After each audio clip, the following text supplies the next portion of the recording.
Donc l'apprentissage se passe en deuxième année de master. Donc ça se passe 6 mois en alternance, donc c'est un rythme de 2 semaines et 6 mois à temps plein, ou de mars à septembre. Au niveau de la rémunération, le minimum c'est 61% du SMIC. Ça veut dire que quand on passe ce contrat d'apprentissage, on est considéré comme étant salarié, donc on a le droit à tous les droits d'un salarié, on a nos congés, on a un salaire. Mais ce qu'il ne faut pas oublier, c'est que ça demande un certain rythme.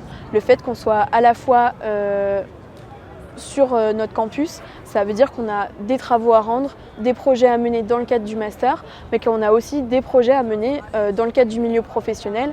Et c'est ça qui est intéressant, c'est qu'on peut à la fois acquérir des compétences dans le cadre de notre master, dans le milieu professionnel, mais on peut aussi mener les deux et apporter des choses à la structure dans laquelle on travaille. Mais c'est vrai que c'est un rythme qui est intense, donc ça demande d'être capable de mener de front plusieurs choses. C'est que l'apprentissage, on peut le faire partout en France. Il y a par exemple des personnes qui sont à Marseille, à Arles, des personnes qui sont à Lyon, des personnes qui sont à Chartres, qui sont à Paris.